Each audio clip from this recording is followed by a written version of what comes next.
All right, Shalom. First and foremost, I'd like to give all praise and glory unto Yahweh, Bahashem Yahweh Shai, Bahashem Rakakwadash. Double honors unto the apostles and the elders of GMS who rule well, teach well, being great example to us younger brothers, and peace and blessing salutations. Hopefully, look out there pushing His word in truth and in sincerity across the four winds in the name of Yahweh Shem Yahweh Shai, pushing to get up out of here. Shalom to the hopefully the believers, the listeners whom have came back to the obedience of the scriptures through faith in Yahweh Shem Yahweh Shai.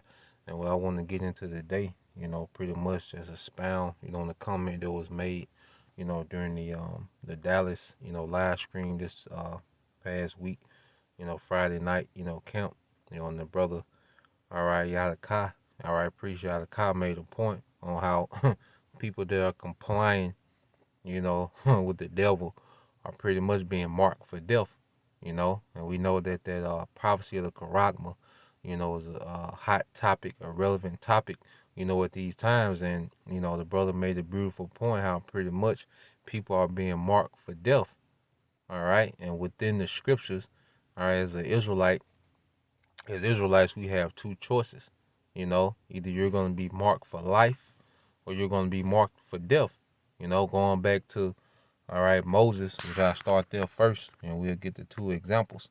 Now, when you go to Deuteronomy, all right, 30 and 19, all right, Deuteronomy 30 and 19 says, I call heaven and earth to record this day against you, that I have set before you life and death, blessing and cursing. Therefore choose life, that thou, all right, that both thou and thy seed may live. You see? So just as Moses presented, the laws, all right, which laws represent what? Obedience, all right, unto our power, and the two, all right, consequences was either life or death.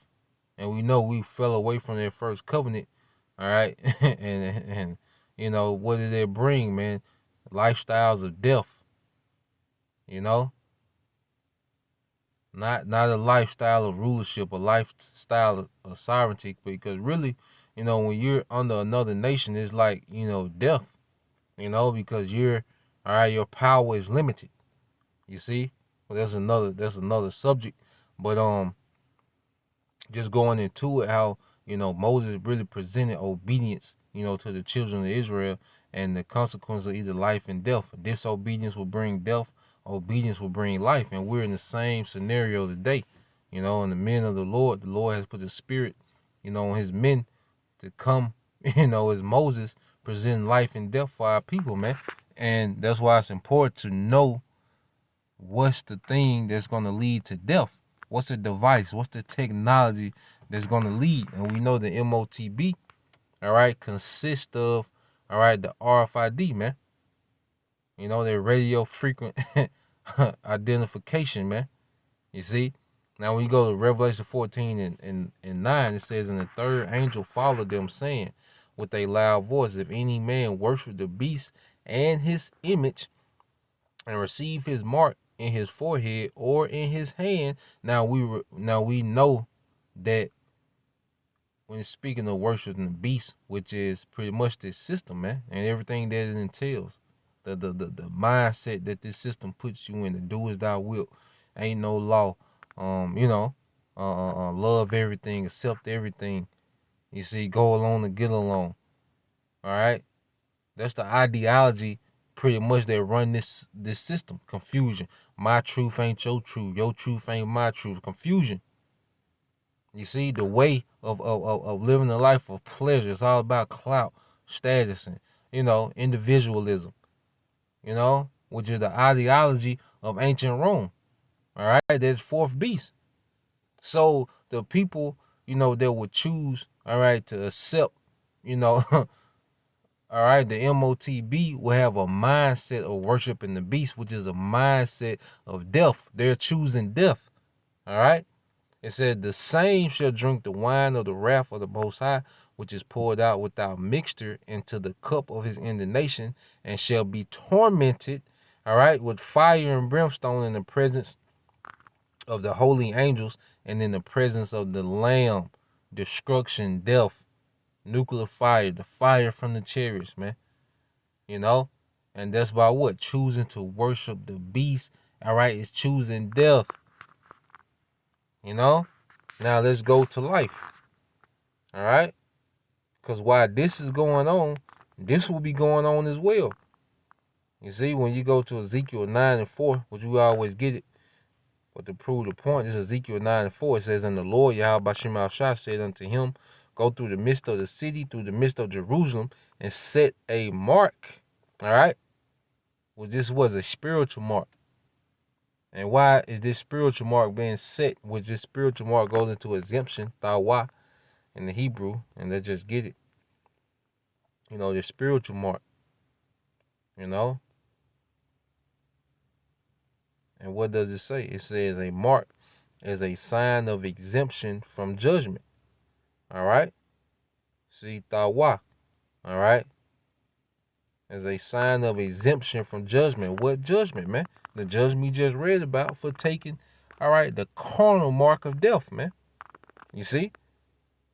And it says, and set a mark, all right, or a sign of exemption on the foreheads of the men that sigh and that cry for all the abomination that be done in the midst thereof. So you're going to have men, you know, and the believers, all right, that's going to be crying against the beast, that's going to be vexed with how this place is being run. They hates the ideology and the mindset of this system and what it produces. You're going to have men that's going to cry against it. You see? And that's what we seeing, that great crying out against this place. And those men will receive a mark. All right? It's going to lead to life, though. You know, the believers are choosing life while everyone else is choosing death. You see? And Yahweh Shai broke it down plainly. All right? You go to St. John 10 and 10. It said, the thief cometh not, but for to steal and to kill and to destroy. I am come that they might have life. You see, Esau, Edom the thief, all right, the ruler of this beast system, comes to do what? To steal, kill, and destroy. He wants to steal who you are. He wants to change how we're made. You know? He wants to steal your thoughts, destroy the connection to a higher power. You know, this man is coming to kill, steal, and destroy. It says, I am come that they might have life. You see that? Yahweh Shai is life. And that they might have it more abundantly. You see, life and death is being presented before us, man. All right? Esau is present, death is life. You know? And if you're deceived, you're going to choose that death because it's convenient. All right? It's comfortable. But, you know, it's really death, man. You're going to choose death as life. You go to Proverbs 8 and 35.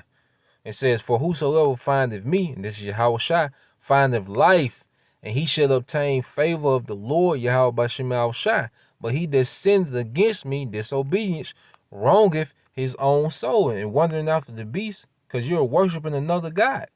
That's a sin. You see? It says, and all that hate me love death. All right? This day what's being presented before us is life and death. Choose life. All right? So Lord will, you was edified till next time I say shalom.